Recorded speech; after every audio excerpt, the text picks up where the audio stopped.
Welcome to Headphone News, Greater Toronto edition for Monday, December 16, 2024. Community Blanket Drive in Memory of Lucy Robinson.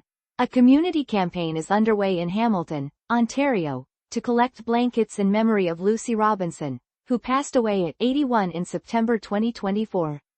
Friends and family are coming together to organize this charity event, with Marilyn Wright leading the effort. They are partnering with the Silver Voices Seniors Group and the Hamilton Regional Indian Center. The drive invites donations of blankets until December 17, 2024. This initiative aims to provide comfort to those in need during the winter months and celebrates Lucy's generous spirit. The Hamilton Regional Indian Center is located at 34 Ottawa Street North. The community's support for this drive shows the importance of kindness and unity. Senator challenges horse exports to Japan. A senator from Manitoba, Canada, is challenging horse exports to Japan. They are calling for support to stop flying horses for slaughter through Bill C-355. Concerns about animal welfare have come up, with reports showing that more than 20 horses died during transport from Canada to Japan between May 2023 and June 2024. The senator worries that ongoing debates might delay this proposed law until after a federal election, putting its future at risk. Animal advocacy groups stress the need for better treatment of horses during transport. Canada increases mortgage limits and payment terms. The Canadian government is making it easier for homebuyers. They are raising the maximum amount for secured loans from $1 million Canadian dollars to $1.5 million Canadian dollars, which is about 1.11 million United States dollars. Additionally, the time it takes to pay off these loans will extend from 25 years to 30 years. This change allows buyers to make smaller initial payments. For homes priced at 1.5 million Canadian dollars, the minimum initial payment will drop to 125,000 Canadian dollars, or roughly 92,000 United States dollars. Experts think these changes will help first-time homebuyers in cities like Toronto and Vancouver. However, there are worries that this increased demand could lead to higher property costs.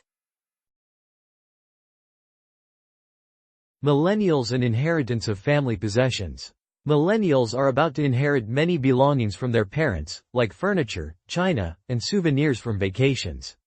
However, many of them struggle with what to do with these items. Conversations between parents and children about these belongings are becoming more common. To assist with this process, organizing professionals are helping families reduce and sort their items. Cities such as Ottawa, Timmins, and Vancouver in Canada are experiencing these trends. The emotional and financial effects of inheritance can significantly impact millennials' lives. Knowing how organizing professionals can help makes this big life change easier. Weather alert in Ottawa, Canada. On December 15, 2024, the Rideau Valley Conservation Authority issued a water level alert due to increased water levels in Ottawa, Canada. Recent weather has brought over 30 millimeters of rain and snow, contributing to this rise. While major flooding is unlikely, residents are urged to be cautious around all water bodies. The Ottawa Police remind community members that ice conditions can be hazardous during the winter months. Last December, 2 teenagers tragically lost their lives after falling through the ice on the Rideau River. This alert will remain in effect until Tuesday, and residents are encouraged to stay informed and prioritize safety around water. Impact of Taylor Swift's concert on Canadian inflation.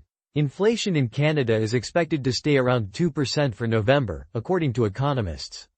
This stability is partly thanks to the economic growth from Taylor Swift's Eras Tour in Toronto, which has led to increased local spending. As a result, inflation is projected to rise slightly to 2.1%, with some predictions suggesting it could reach 2.2%. In October, inflation was recorded at 1.6%.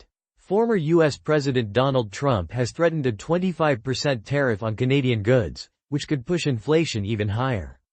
Additionally, a goods and services tax holiday in December might temporarily lower inflation to about 1.5% in January. This situation shows how cultural events and political events can significantly influence economic conditions. Two-vehicle accident in Brampton, Ontario. A two-vehicle accident occurred on Saturday evening, December 14, 2024, at the intersection of Mayfield Road and Torbram Road in Brampton, Ontario, Canada. The crash involved a freight truck and a car. First responders arrived quickly at the scene. A female driver and her two children were taken to the hospital. One child and the woman have been released, while the other child is doing okay but remains in the hospital. Thankfully, the truck driver was not hurt. The cause of the accident is still being looked into, and no legal actions have been announced. This event highlights the importance of traffic safety in crowded places like Brampton. Joy Akinkunmi's innovative pill dispenser. Joy Akinkunmi, a 15-year-old from Nova Scotia, Canada, has created a groundbreaking device to help people with dementia manage their medications. Inspired by a family member with Lewy body dementia, Joy designed this automatic pill dispenser to remind users when to take their medicine and to alert caregivers through a mobile app. Her creative project earned her an award at the Discovery Awards. The device costs about $75 Canadian, which is roughly $55 United States dollars. Joy hopes to market this dispenser, making it available to more families. This invention highlights the need for inexpensive healthcare solutions for our aging population. Rising food theft in Canada. Recent reports show an increase in food theft across Canada, especially in British Columbia and Ontario. Joe Chaput, who co-owns Les Amis du Fromage, a specialty cheese store in Vancouver, plans to spend 5,500 Canadian dollars on security guards during the holiday season. He will also invest 5,000 Canadian dollars to upgrade his video cameras. In Ontario, police have reported around 8 or 9 butter thefts over the past year. One incident last December involved 1,000 Canadian dollars worth of butter, while in October, thieves stole 936 Canadian dollars worth. With food prices going up due to inflation and supply chain problems, these items have become attractive targets for criminals. Local law enforcement is stepping up efforts to tackle these crimes and protect businesses. Impaired driving enforcement in Ottawa, Canada. Impaired driving is increasing in Ottawa, Ontario, as the holiday season approaches. Since November 28, police have arrested 56 people for impaired driving, which is a 17% rise from last year. The RIDE program helps reduce impaired driving by conducting roadside checks to promote safety. Officers have stopped over 2,000 vehicles at 7 checkpoints. The Ontario Provincial Police also started their festive RIDE program on November 21, leading to 45 arrests for impaired driving. Police are asking everyone to drive safely during celebrations. If you suspect someone is driving impaired, please call 911 right away. The goal is to protect lives and ensure safer roads this holiday season. Leona Alleslev's Conservative campaign. Leona Alleslev, a former member of Parliament in Canada, has kicked off her campaign for the Conservative Party nomination in Kingston and the Islands. She entered politics in 2015 as a member of the Liberal Party but switched to the Conservatives in 2018 because she was unhappy with their policies. Alleslev was re-elected in 2019 but lost her seat in 2021 to Liberal candidate Leah Taylor-Roy. In 2022, she tried to become the leader of the Conservative Party but stepped back due to fundraising issues. Now, she aims to return to Parliament and make a difference in politics. Kingston in the Islands is located in Ontario, Canada, and the Conservative Party is a major political force in the country, typically representing centre-right views. Maple Leafs win against Sabres. The Toronto Maple Leafs secured a 5-3 victory over the Buffalo Sabres on December 16, 2024, in Toronto, Canada. The Sabres started strong, leading 3-1 at one point, with Jack Quinn scoring 2 goals. However, John Tavares turned the game around by scoring 3 goals, which is known as a hat trick, marking his 14th in his career. Max Domi and Nick Robertson also contributed, each adding a goal and an assist. In goal for Toronto, Dennis Hildeby made 24 saves.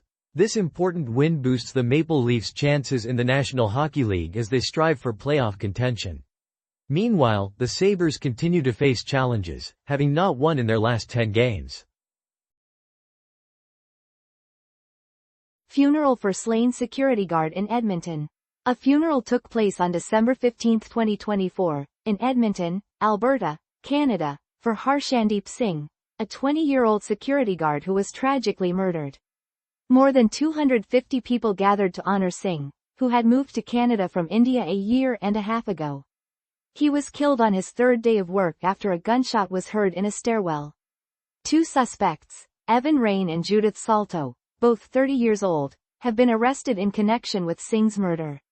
Local leaders stressed the urgent need for safety and support for immigrants following this heartbreaking event. Singh's family described him as generous and selfless, emphasizing the deep impact of his loss on the community. Toronto police investigate sexual assault. Toronto police are looking for a man linked to a sexual assault near Yonge Dundas Square in Toronto, Canada, on October 18, 2024. At about 8 p.m. the suspect reportedly followed a woman and attacked her when she stopped at a traffic light. He is about 5 feet 7 inches tall, has a medium build and black facial hair, and was last seen wearing a red jacket and a white and black baseball cap. Authorities are encouraging anyone with information to come forward. This incident raises serious worries about safety in our cities. Sexual assault is a serious crime in Canada with severe consequences. Victims can access various help services, including therapy and legal assistance. Community awareness and prevention efforts are crucial in tackling sexual abuse.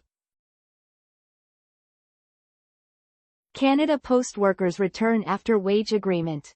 Canada Post will restart its services on December 17, 2024, after the Labour Board ordered workers back to their jobs. About 55,000 workers, represented by the Canadian Union of Postal Workers, had been on strike due to stalled pay negotiations. Canada Post has agreed to a 5% pay raise, effective from when the last agreements ended. This new agreement aims to resolve the disagreement between workers and management and bring back postal services across Canada. The government's involvement highlights the importance of fair pay and the critical role of labor relations in keeping essential services running. That is all the news for today. Thank you for listening to today's Headphone News. News summary brought to you by AI.